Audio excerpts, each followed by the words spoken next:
The U.S. says its biggest aircraft carrier strike group has now entered the Caribbean Sea. The U.S. Navy making that announcement a short time ago.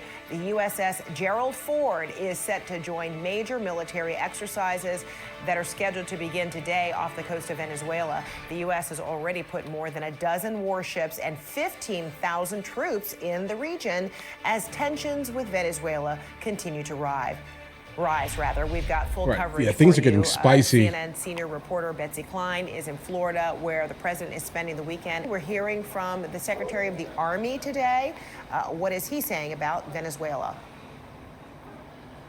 Well, Frederica, there have been weeks of threats from President Trump as the U.S. has been amassing resources in the region. And the president's administration has launched at least 20 strikes on alleged trafficking vessels in the Caribbean since September. President Trump himself has said that he has authorized the CIA to operate in Venezuela. And we understand, according to reporting from our sources, that the president has been briefed a number of times in recent days, at least 3 times last week, on a range of options to move forward. That includes the possibility of airstrikes on military or government facilities in Venezuela, as well as trafficking routes, as well as what could be a more direct attempt to oust the country's president, Nicolás Maduro. Yeah, guys, I don't know. Like, listen, I like the idea of trying to get, like, you know, the cartel specifically, or how about this here, the influence of the cartel specifically out of the region, because that would help a whole lot, specifically with like immigration and things like that. But making it so the CIA will function, obviously, you know, secretly, let's say, in Venezuela may not be the greatest thing in the world, unless they get, you know, if they get caught, things get bad fast, guys. Really bad fast. The president told reporters Friday that he'd made up his mind, sort of, but declined to provide specifics. Now, experts have described this military buildup in the region as significant. As you mentioned, we have learned that the USS Gerald R, that is the nation's largest aircraft carrier, has arrived in the Caribbean Sea as of today. Separately, there are roughly 15,000 military personnel on the ground, 10 F-35 fighter jets, as well as more than a dozen warships in the region. And we heard from Army Secretary Dan Driscoll a short while ago about the plans. Listen. I think that the President and Secretary of War have spent a lot of time thinking about what is the best thing they can do for the American people. And I can speak from the Army's perspective, which is we have a lot of training in that part of the world. We're reactivating our jungle school in Panama. We would be ready to act on whatever the President and Sec War needed.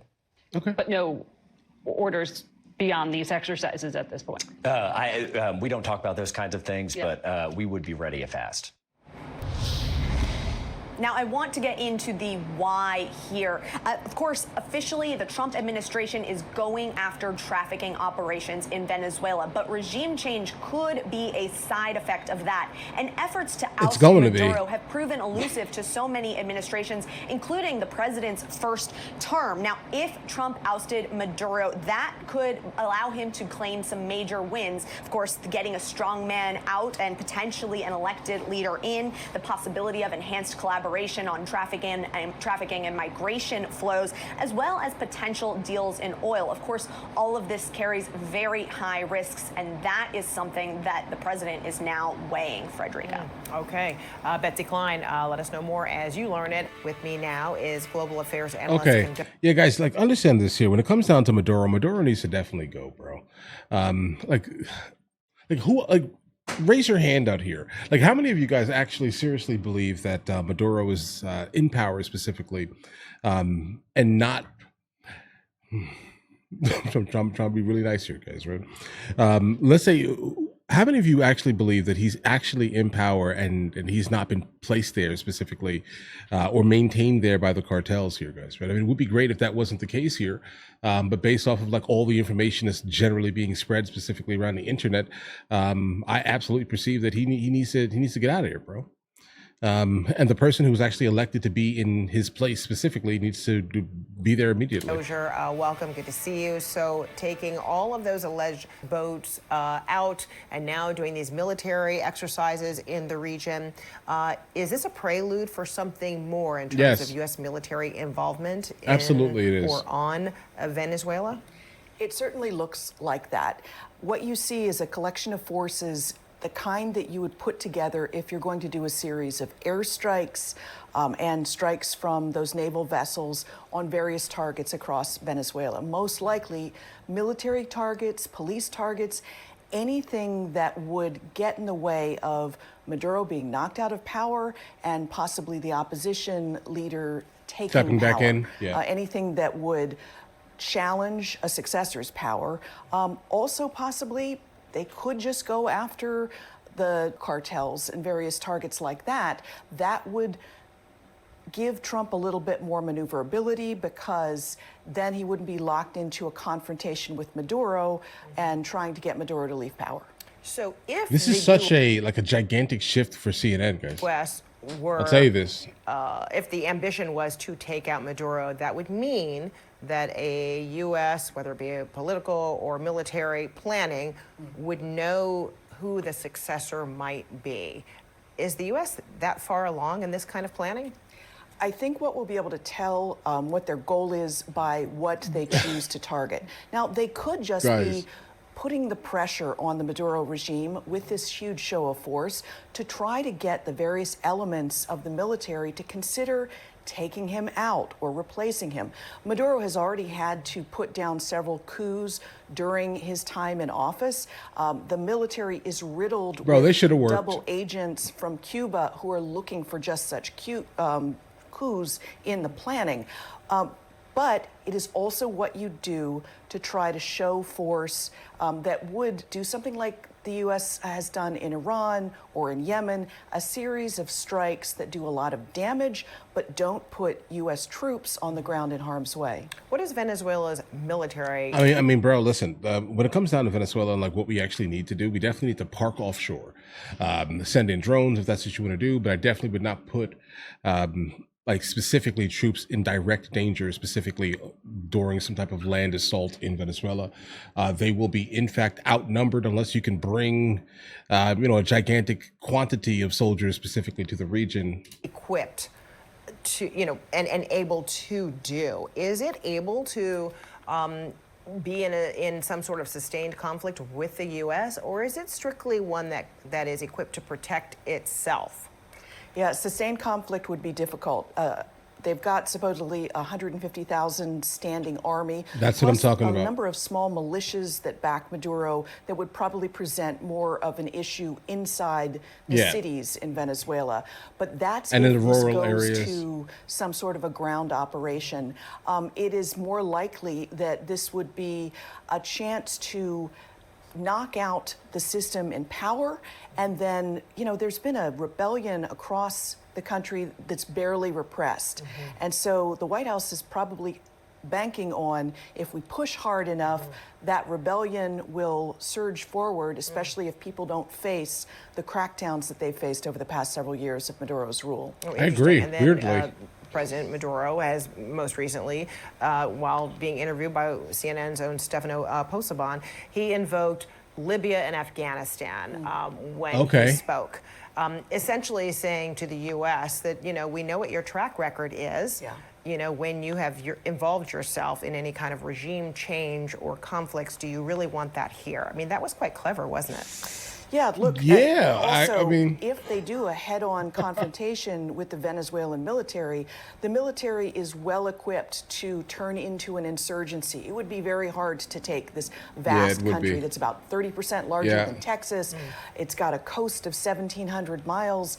And, generally, decapitation strikes don't work very well in the past. They don't. But if they can create enough friction that Maduro thinks, I can't stay in power, maybe someone like Russia would offer him asylum. It would have to be something like that the U.S. creates space for people on the ground in Venezuela to take action to remove him. Oh, and that serves perfectly into what I was wondering about, like, where would Venezuela find its support? Is it its... Guys, they're definitely going to find their support specifically from our adversaries, obviously Russia, China. Oil, that is the leverage for that country?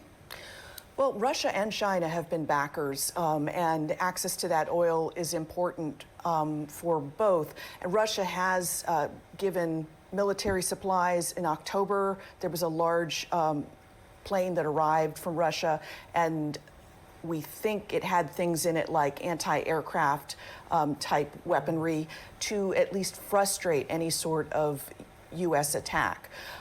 But we don't know, and this is all up to Trump. You know, he has promised his supporters that he's not going to drag them into another war. Right. So those were big campaign promises. So if he launches some sort of strike and Maduro hangs in there, that's going to present a real conundrum for the White House. It is, by default. Whereas what they're hoping for is a quick win, and then Trump supporters in the Latino community, in Miami, Florida, et cetera, will back him, and it'll look like a win in his own hemisphere, and it will message other countries that the U.S. believes aren't doing enough to stop, that they better crack down on it. Fascinating. All right, Kim Dozier, thank you so much for bringing. Okay, guys. No, and bro, you're right. You're completely right. Like it wouldn't be much of a war at all. Like specifically as long as we do not like actually hit land, because that's where things are going to get a little bit spicy. Because again, they do have a good amount of troops. They do have a solid sized militia. The woman here, she said that a lot of this is going to happen kind of within the city. But the main issue here is that if something happens on the coastline, specifically in the north, the soldiers and everyone, for the most part, they're going to move into the jungles. Let's just say this there. They're going to move all the way south or in like central Venezuela. And that's where all of our issues are definitely going to start, becoming very present. I think the smartest thing for us would probably be parking offshore exclusively, and taking out like strategic targets if it ever came down to it, rather than actually stepping foot onto the ground in Venezuela, at least. I think that's it, bro. Like I think that's it. I'm just trying to sit here and think about if they do have any other options, but my opinion is basically that. Right, no need for boots on the ground. Exactly. We have air superiority, sea superiority. I'm definitely also surprised that this specific take came from CNN, because generally when it comes down to CNN, they're just anti anything, specifically Trump or America in these days, at least. But it definitely seems like after Trump's recent election, things have definitely like drastically changed with CNN. I'm guessing they realize that in order to keep your base, you're going to have to, maintain something at least with the other side. Guys, do you want to watch movies with me? I never actually thought to like promote it over here, guys. But if you guys do want to watch it, guys, we have hundreds of movies, and I mean hundreds of movies that we've reacted to. You guys can come watch them with me if you want to, along with many TV shows. Currently, we're working on the show Dexter, along with Vikings, and we have a lot of series that are already completed. But if you guys do want to watch it with me, the link is in the description. Everything's available at the second tier. But of course, if that's not your thing, guys, don't worry. Right? Listen, like and subscribe.